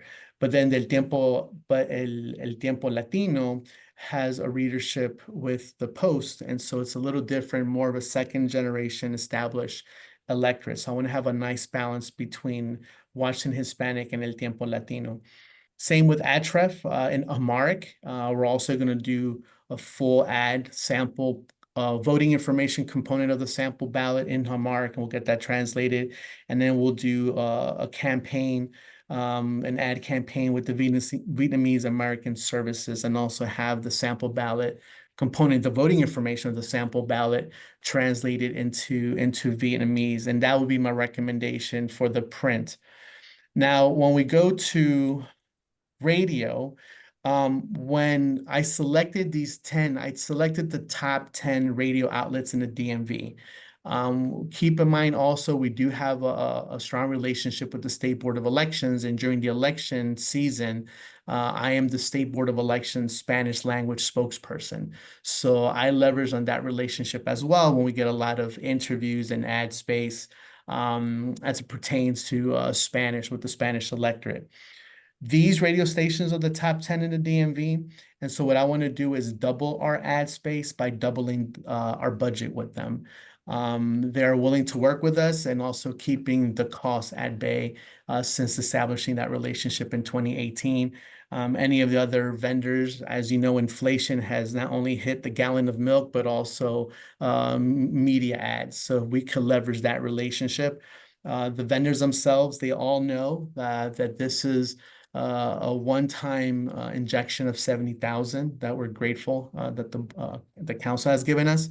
And then moving forward, obviously, as we get near the 2026 election, then we will revisit our budget and the status of the expenditures. But for the general elections, we have a total of 140,375. That's what I'd recommend. And I also want to thank the media committee, Kina and Ami, for working with me. We went through kind of their interests and their concerns and where they wanted to take this budget. And I definitely appreciate their input and their engagement in putting this together to present for the board today. And I hope you take consideration of what's being presented currently. Thank you so much, Dr. Z. I'm going to call on Kina in a moment. I just want to clarify the items that were in yellow, those are the new things as opposed to just the increased amounts? Correct. Is You that are right? correct. Yes, you are correct. Otherwise, we are doing more of what we did. The ones in yellow are the new things we're doing. Correct. And one of the things that gives me the benefit with the added 70,000, I'm not initiating the campaign close to the advanced voter registration deadline, which is 21 days. Because as you know, the DMV, like New York, Miami, and LA, is expensive. And so this additional funds will allow me to push the campaign out enough to engage the electorate in the 3 ways of voting, not just focusing voter registration, vote by mail, or it's like so quick and concise. This gives me kind of a wider net to throw into to throw to the electorate.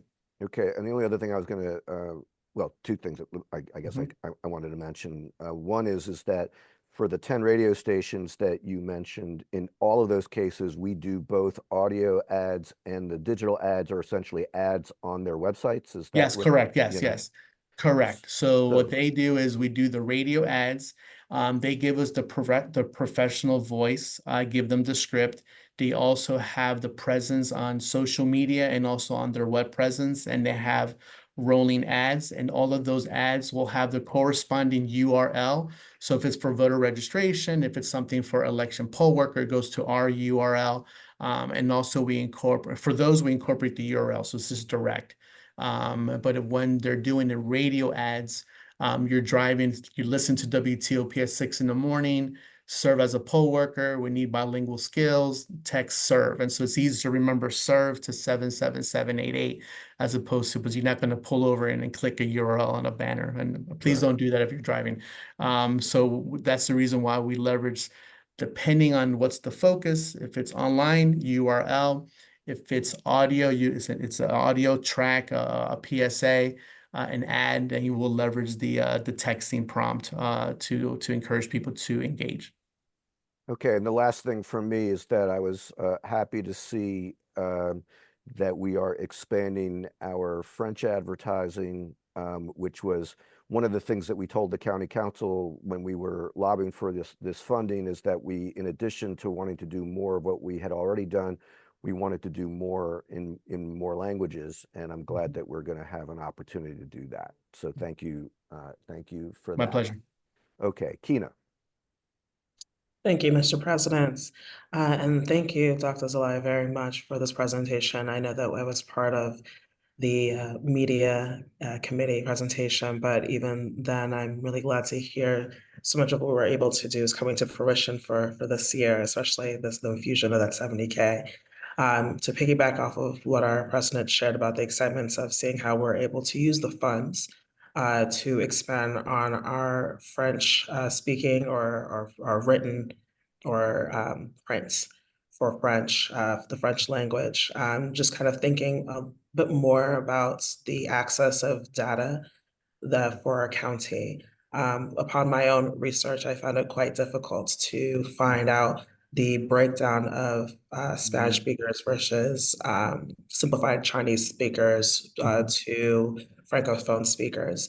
I know you and I have had a passion about this work, and really just the collection of this data so we can leverage it to understand how best to connect with the voters. But I'd be curious to know if there's a way that there could be a project in place. Maybe this is something more along the line of Boris, because I know that you are also someone who shares the interests that I have in data as well, that could help us better understand how to speak to the county council about our needs to reach the Francophone community. And I agree. And actually, earlier today, I had a robust conversation with Dr. Mbella from the French African Alliance. And we were just talking about that. The challenge is not just within the African diaspora, but within the other diverse community. Keep in mind, one of the Achilles heel is that we do not collect ethnicity or ethnic, origin on our Maryland voter registration application. And so, no one should really just go by the surname, right? So, Right. And so that's a challenge. And there's data out there. Census will spit things out, and the school system. And a lot of times what I do is I leverage the MCPS demographics when they come out, because if you look at the feeder schools and you look at the high schools, middle schools, and elementary, they're Right. kind of a true reflection of the community in which that school is built, right? And a lot of times schools are built according to growth. So they're kind of projecting, right? And so one of the benefits of Future Vote is, in the last board meeting, we about 10% of our poll workers are high school students, and they represent the language diversity within the polling place, because the student who speaks Amharic attending, and I'm going to use Brother Karoma, his son, with his bilingual skills, a Springbrook former high school student, served the polls and had bilingual competency in his polling place, right? And so one of the things I've tend to do since being on the board for the last 2 decades is leveraging the school system's census, because it gives me a nice robust picture of a particular neighborhood and the polling places that surround a particular school. And even the usage of the language line, it's not extensive, but anytime there's a particular language that appears on the language line, then what we do is we add the language as a need at the polling place level.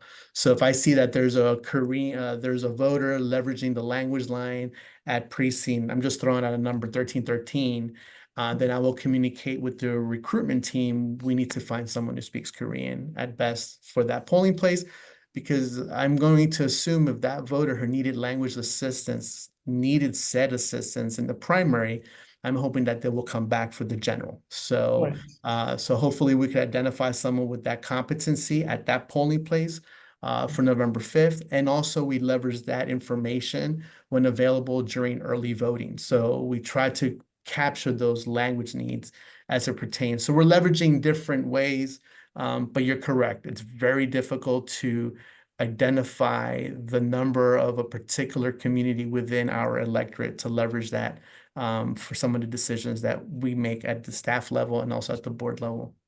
Right. Is there a world where maybe, if we haven't already done so, and I'm sure that we have in some capacity, is there a world that maybe a partnership with the Department of Health can help us also gather that information about languages spoken in homes? I I'm think we could seeing, leverage, some data sets. I know when okay, the staff creates the maps for the early voting designation, I believe there's some data that we could pull. I'll talk to our team members here to see what we could do, and also we could work with GIS. I'm pretty yes. sure they must have some information that we could leverage to see what we could conjure up. That'd be great. I mean, I know this probably you already know this, but from what I'm seeing in terms of published census information, particular to Montgomery County, it's not of the most current census. And so Yeah. I already have my own call to action that the county council and members associated with it provide something a bit more updated to not only help us, but to help any other community-oriented groups to service their people. But can I follow up on that? Because I'm not sure that's a county council question. It seems that the county used to, the executive branch used to provide, because I remember seeing it, information about the number of people who speak various languages in Montgomery County. And that was in part how they determined what kinds of translations they needed for a variety of Montgomery County communications.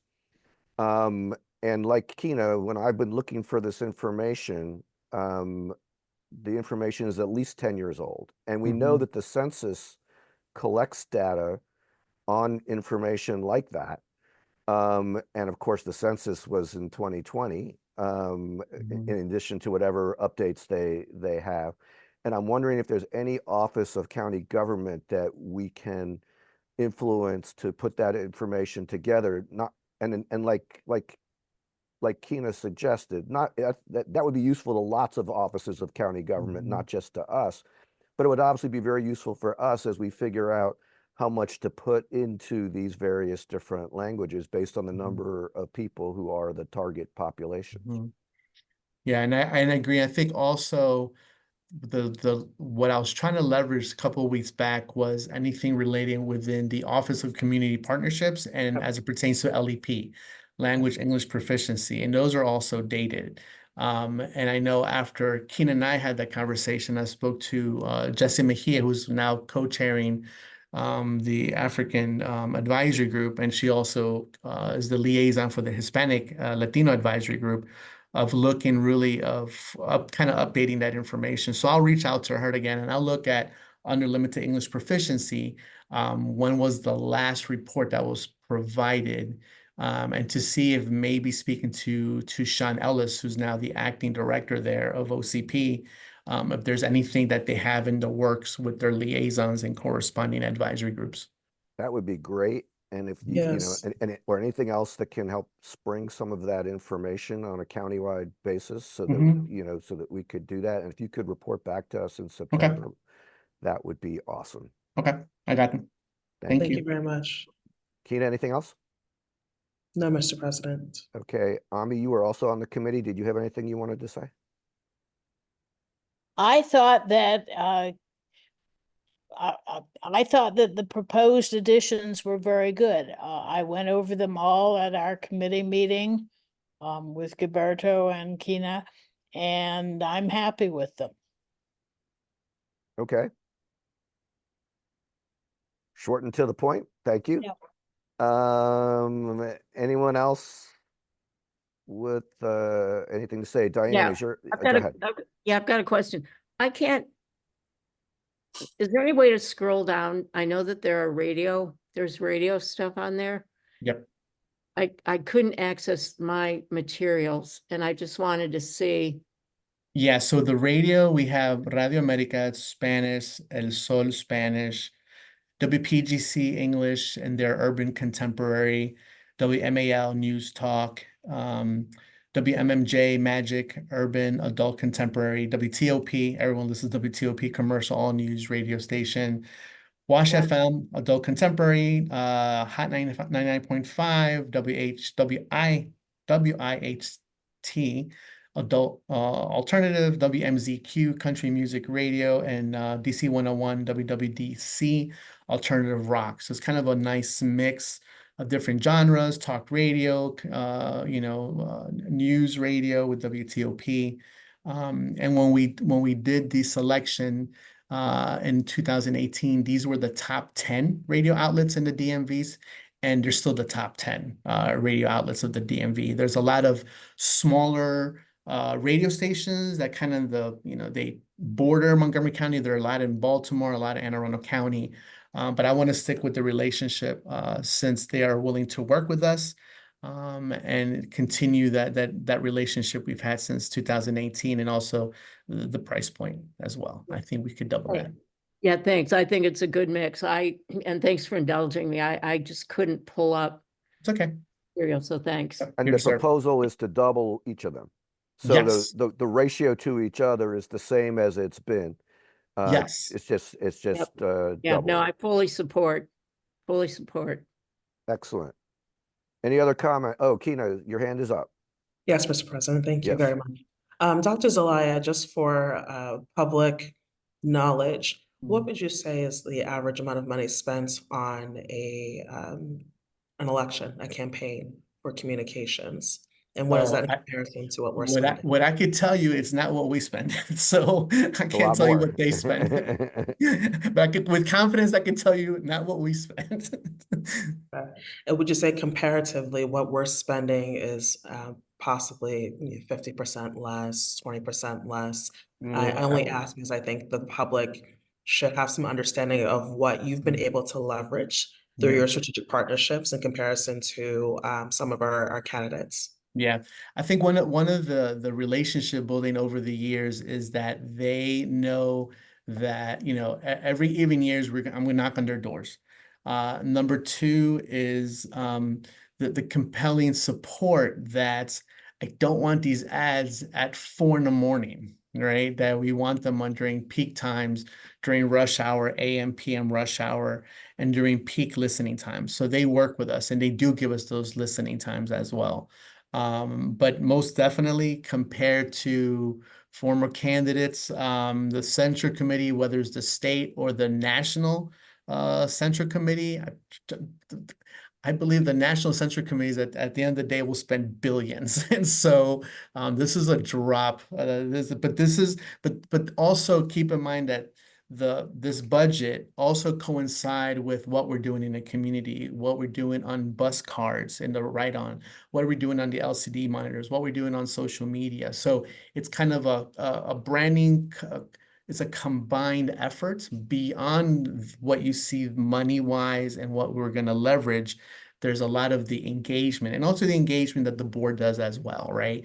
That's part of this, right? There's a cost here, right? And but beyond what we're going to leverage with both print, radio, and online with Google Ads, individually and collaboratively, it's priceless, and that's how I see it. But it's a great question, but I can tell you that we're definitely not spending what they spend. Okay, so the 70,000 is a great infusion, but it's just the start to what could be something continuous that has continuous support for the community. And keep in mind also, we are considered we're one of the largest counties in the state. We're getting close to 700,000 registered voters. We have a little over 1.1 million residents in the county. And so, this is a great opportunity to not only strengthen our outreach, both here in print and radio and then online, but also just attest to the work we do. Because we make every dollar stretch, and trust me, every mitochondria we're working on, okay, during the election season. Well, thank you very much, Dr. Zelaya, for you and your team being powerhouses to this work. The teamwork, it's team effort. I'll just add to that, we are competing in a media environment with all those other messages, which are very different than ours. But you know, when the political candidates are buying up advertising time, that leaves less, you know, less room for people to hear from us. So we have to be even more creative to get our word out. And our message is nothing like anybody else's. We're asking for volunteers to help us. We are trying to educate people about how they can vote. Some of the candidates and parties do that, but you know, in a very different way. So anyway, I appreciate what you're doing. Is there a motion to approve this plan? I move we approve the media plan just presented. Okay, is there a second? I'll second. All right, I think I heard Margie first, so it'll Okay. be Diane moving, Margie seconding. We're letting everybody get in the act here since Keena and Ami were on the committee. Any discussion on the motion? Okay, let's vote. Daniel, Aye. Ami, Aye. Keena, Aye. Diane, Aye. and I vote aye. It is unanimous. Thank you so much, and I'll start working on it right now. Thank you so much, Dr. Zelaya. We appreciate all of your help with this, and you're helping us to put this, you know, these extra resources to good use. And I want to second your thanks of the county council who approved this extra budget for us. They did do it on a one-year basis, but we're making the most of it. So, so thank you very much for that. Perfect. Thank you so much. The next item on the agenda is a polling place change. And I will call on Boris in a moment. I will, Ami has her hand up and I'll call on her before I'll call on Boris. But I'll Right, just, right. yeah, No, go I ahead, thought- Ami. Well, we had Dr. Zelaya online. I wanted to ask him what were his specific plans for the Potomac Day activity, because I know you signed up for it, but what support would you like from me? How can I help? So we're in the process of coordinating, finalizing the payment with the Potomac Day event. The application has been since submitted. So if there's anything, we're just waiting for a response for them. And if we get a response, and if I need to ask for your assistance, we'll definitely reach out to you. Okay, no, I'm happy to be there and provide whatever support you need. Perfect. Thank you. We're just waiting for the response on payment. And then, like I said, if there's anything we need, we'll definitely call you. And that's an event Okay. that's about 3 months away, as I understand it. Well, that's right, but if I get it on my calendar early, it helps. Yes. Yeah, Yes. yes. Consider it done, but once we get that coordinated, and we had it when you shared it with me, it was June. I was just waiting for the beginning of the budget cycle to submit for payment. So I was being just prudent because it was an event that's in this current fiscal year, and I didn't want to submit it while we're still in the previous one. Yeah, well, I think that's a good way to get some more, you know, diverse potential volunteers. Yes, and anytime any of the board members, you know, and different board members have different style, whatever works for you, you email me. If you're at an event and you see a flyer, just take a picture and text it to me. I'll follow up. Smoke signals work as well. Just make sure it's not rainy outside. Just forward it to me and I'll make it work. I'll make it work. Don't Okay. cause any fires, folks. with No, this no, no, no, signal. no. Not Yeah. in this heat. Yeah, no. yeah, exactly. Let's not use the smoke signals. Okay, we won't. We'll use one of those other means. Yes. So, okay, thank you, Dr. Zelaya. Thank you, Ami. All I was going to point out before I turn it over to Boris for the precinct change is that you all may know that this is a very unusual time for a precinct change. We don't generally change our polling places between the primary election and the general election. But there's new information, new circumstances, and that's why we're here, and Boris will explain. Okay, thank you. Absolutely right, absolutely on the spot on when it comes to the practice and the preferences, if I may speak, of both staff and the board to stick to the same list of polling places throughout the election cycle, short of unexpected developments.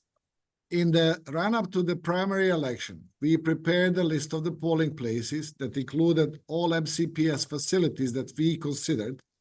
We presented them to the board approved, and we thought we would have the list of the polling places for both primary and the general.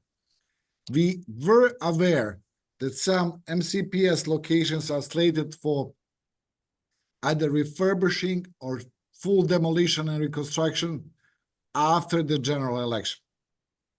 What we didn't know, but we learned recently, is that some of those projects on MCPS schedule got moved up. And one of them is Joan Lilac School, that was the polling place for the precinct 0514. So again, not what we would prefer, not what we planned, not what we envisaged, but it's a development that we have on our hands. Today, I leave it to Mindy to take us through the presentation of options that are available. I just wanted to state something, and Mindy can build on that, that we do look for various options in the vicinity.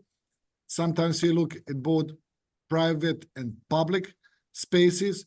Of course, private come with certain cost that is associated, but that's nothing new in our county because we have quite few locations that are where polling places are in the private facilities. And we are early in the process. We are still far out from the general election. We will issue voter notification card to every affected voter whose polling place is being moved. Their new polling places will be listed on the back of the sample ballot that will go out for them, hopefully in September. So, and I believe if construction is not, there is no demolition, we will do it just like we did the last time, put the signs on the location that was used in the primary, indicating what's the new location for the general election. That's just very briefly introduction why we are here today to discuss this issue. And now Mindy will take us to what we can do about it for the general election.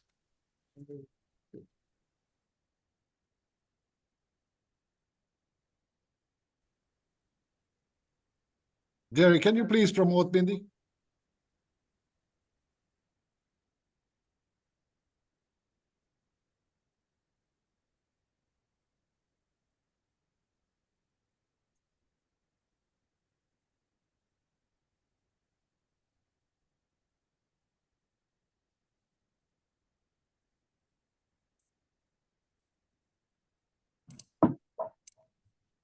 I am up first. Can you mute your?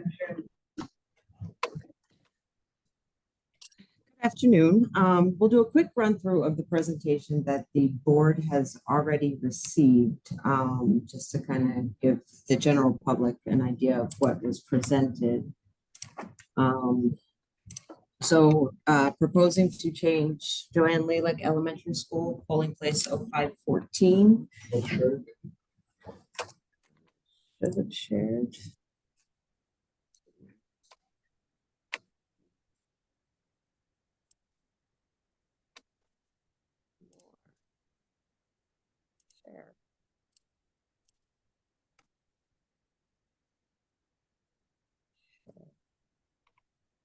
There you go. There we go. Okay.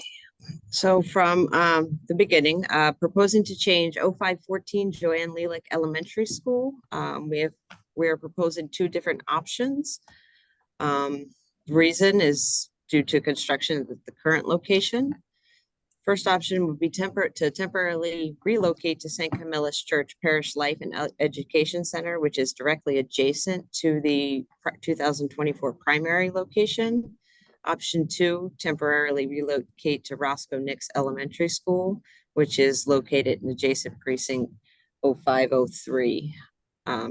Roscoe Nix is roughly 1.3 miles walking distance from St. Camillus Parish Life and Education Center, and from Joanne Lalick, my apologies. And then St. Camillus is 0.4 miles walking distance if you walk the sidewalk. It's literally front door to front door, probably about 125 feet without use of the sidewalk.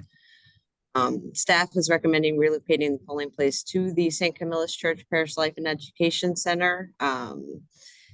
Due to the vicinity of the previous polling location, it's located within precinct. Public transit is 0.22 miles, and it would mean a single polling place within the precinct. I say single polling place within the precinct. Roscoe Nix, which we'll get to, moving to Roscoe Nix would mean 3 different polling places within precincts 0503.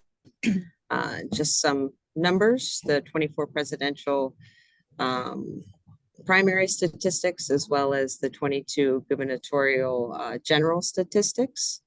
As of now, there are 1,893 registered voters within that precinct. And then just a few quick photos. This would be the voter entrance to St. Camillus. It's kind of hard to see in this photo. However, the ADA accessibility ramp on the right was currently under construction when we visited. It has since been completed. We'll have updated photos if this is an elected location tomorrow morning. The Camilla room is the proposed room. It's a little under 5,000 square feet. Quite a large space for the number of voters in that area. It is a private location. It would come at a small fee to the board. It's accessible via public transportation, located within precinct, as well as ADA compliant. This is just the change map. So just to kind of show the distance from the former location to the proposed location. Our transit map, the closest bus stop would be on Route 20, right on Route 20, Avenel Road. It's 0.22 miles from the bus stop to the front door of the proposed voter entrance. Option 2 would be Roscoe Nix Elementary School. Roscoe Nix is located in 0503. It's roughly 1.3 miles walking distance from Joanne Lalick. Proposed room would be their all-purpose room, 3,150 square feet.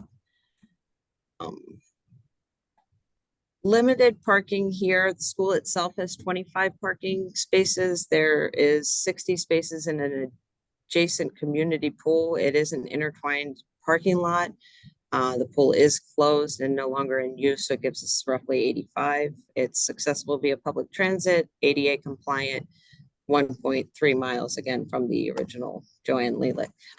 This is the change map. As you can see, Lalick is here, Roscoe Nix, the northern end of the area. Public transportation is approximately 0.4 miles from the bus stop to the entrance of Roscoe Nix. This is just the change information. Change includes voter count, as well as former location, proposed new location, and the change reason. And then that would be it. Any questions? Mindy, I think the address you have on the second to last page for Roscoe Nix is not corrected because you have it listed at St. Camillus Drive, but not in your original presentation that was sent to you, it was listed at St. Camillus. However, the one today, and as well as updated on the website, we've went ahead and updated all of that. We caught that this morning. Thank you. Mindy, could you show again the proximity of St. Camillus to the previous polling place that's under construction? Because as I recall, it's really close by. Yeah, it is literally right next door. Bear with me while I get to this one. Is here.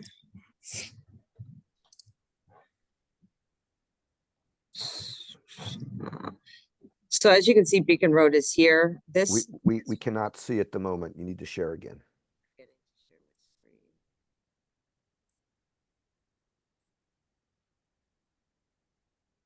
Share.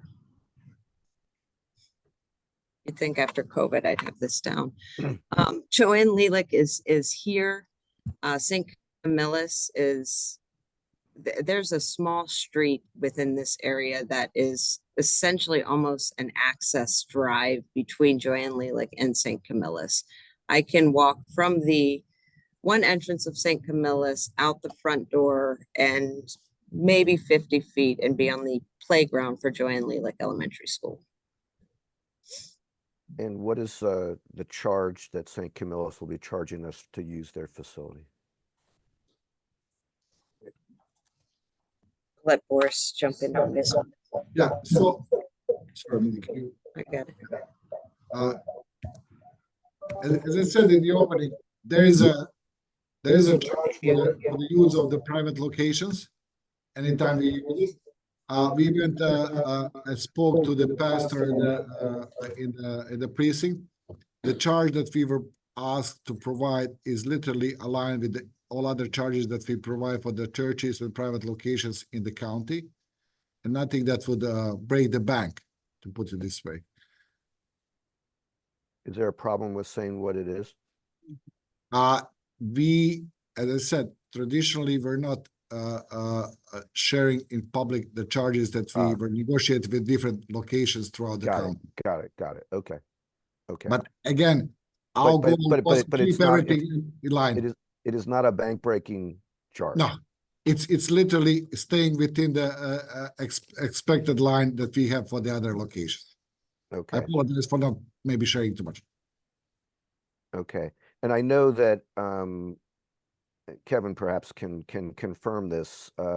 We are required to give preference to public buildings over private ones, but to in-precinct locations over out-of-precinct locations. And we don't have a whole lot of legal guidance when we have an in-precinct private building versus an out-of-precinct public building. My own personal policy for many years has been that I would rather have the polling place be walkable for the voters as often as possible, barring some unusual circumstance. So to me, a private facility in a in precinct would be a better option than a public building in the adjacent precinct in terms of the effect on the voters. In this case, the private building also has a larger room, and it sounds like it has more parking. So I'm very comfortable with the recommendation, despite the fact that the alternative is in a school named after my old friend, where I spoke at the school dedication. But I think that what's best for the voters of this precinct is the St. Camillus, as the staff has recommended. May I just add, Mindy and I spoke about this.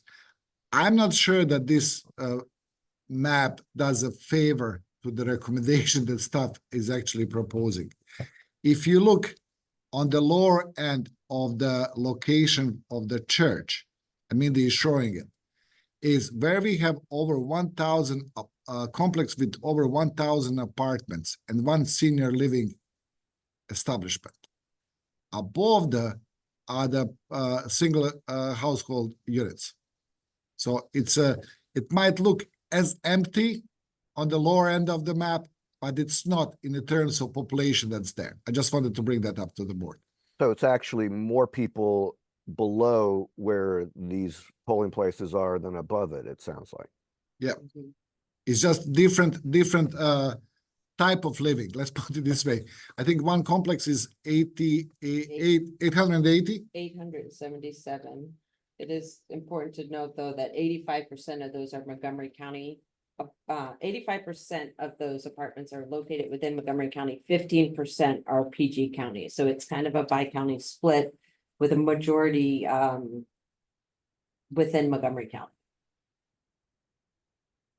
Okay. Thank you for that. Any questions for Mindy or Boris?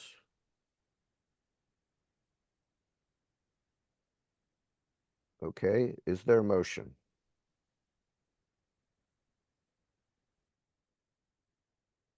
Mr. President. I'm calling, Daniel was first, go ahead. I'll yield to Keenan. Okay, Thank you. Kina. Thank you, Mr. Vice President. Thank you, Mr. President. Mr. President, I move that we accept the staff proposal for this new polling place. Okay, A let me just, second. let me just clarify, as I understand it, we are making a decision only for the 2024 general election.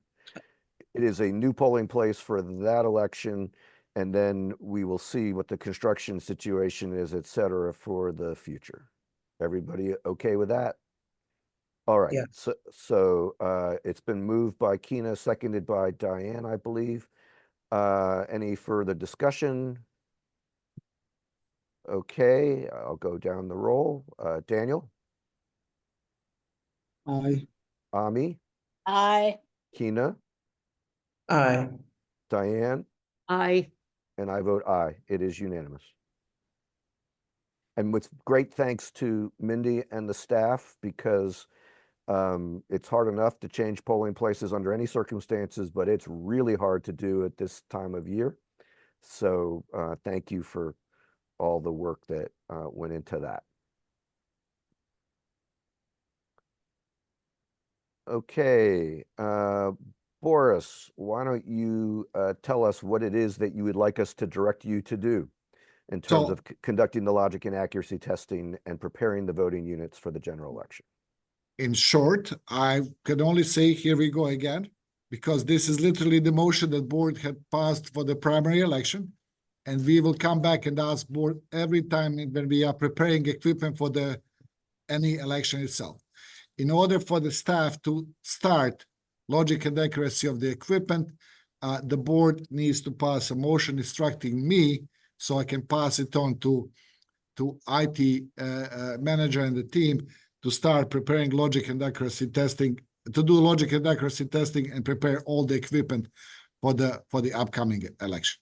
So we are literally going through the administrative requirements, and the board's motion is and approval is needed for us to act on this. Okay, is there a motion? Alex, Mr. President, I move that we direct the election director and his staff to begin performing logic and accuracy testing and to prepare all the relevant equipment for use in the 2024 general election. thank you. Is there a second? Second. Okay, moved by Alex, seconded by Margie. Any discussion? All right, Daniel. Just voting. That's Aye. Ami, Aye. Kina, Aye. Diane, Aye. and I vote aye. It is unanimous. And it passes. Okay, future action items from today's meeting. I believe we asked Hilberto to do some digging about the availability of census data or other data on the languages spoken in Montgomery County that would be more recent. Preferably from 2020 census or more recent than that. Did you have any others, Boris? Yeah, I think that Margie asked, and we promised to check the expiration date on the checks that we send out to the election judges. Yes. I just I might be wrong, and I think it's good that Gilberto gets on try to dig the data. I am not convinced that for non-English language spoken was on the census that was collected in 2020. Well, we'll be happy to get whatever information Yeah, there fair is. enough. I just You know, trying to recall something, but I do know that there was a lot of controversy about a citizenship question on the census, and I believe that it ended up not being there, but I'm not certain of that. But I'd like to know if there was, I mean, obviously, if there was no question, you know, then the data doesn't exist. I do know that there are some census-related sources online where I have seen language data, but I have not been able to find it for Montgomery County as a whole. And so, anyway, we'll Fair enough. you know, we're definitely not asking either you or Dr. Zelaya to create the data that does not exist. Thank you. So you know, we only want to collect whatever data there is and encourage the county, if such data exists, to share it. Does that sound right, Kina, from your perspective? Yes, Mr. President, and thank you, Boris, and thank you, Dr. Zelaya, for taking this on. Okay, excellent. Absolutely. Were there other follow-ups from today's meeting? This is not a staff follow-up. This is a board president follow-up. I need to send you guys to get your availability, a tentative schedule for the fall canvas, and I will be doing that shortly. And please do your best to see what you can do to be available, and also to you know, to let us know your availability so that we can make sure we have a quorum, and then we can start planning for that. And obviously, if you're not available, we will have to make adjustment. Well, if a quorum is not available, we will have to make adjustments, but I will be sending that to you shortly.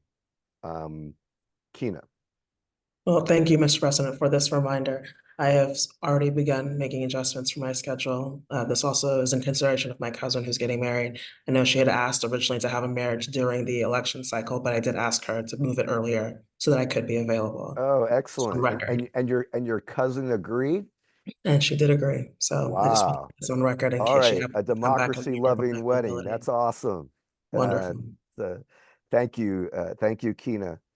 I'm not sure that I'm asking people to get all their family members to change their life cycle events, but and certainly I don't plan for anyone to change, you know, birth of children or anything like that. But in any event, You're pushing it, Mr. President. You're yes, pushing I it. know. I'm definitely pushing it. Anyway, I appreciate the dedication that people are showing. I've been trying very hard to come up with a schedule as early as possible, because I know that a lot of times that it may be possible to plan for something if you have more advance notice than if you don't. So that's the goal. I will send that out. I will send that out shortly. Are there any other future action items to be discussed today? Okay, then we have the approval of the June 17th minutes. I believe that they were, I proposed some edits and that Ami did as well. So it would be as amended by those two emails. If there were any other emails on the minutes, I did not see them. So please tell me if I am leaving anybody out. Otherwise, is there a motion? Ami. Mr. President, I move that we approve the minutes for the June 17th meeting as amended. Okay, and Daniel, are you seconding? Yes. Okay, moved by Ami, seconded by Daniel. Any discussion? Okay, we'll go down the roll. Daniel? Aye. Ami? Aye. Kina? Aye. Diane? Aye. And I vote aye. So the minutes are approved. Our future meetings, we are not meeting in the month of August. Our next regularly scheduled meeting is September the 15th. And then the first meeting of the Board of Canvassers for the general election is scheduled for Tuesday, October 15th. Before Kevin, do we need a motion in order to have our executive session today?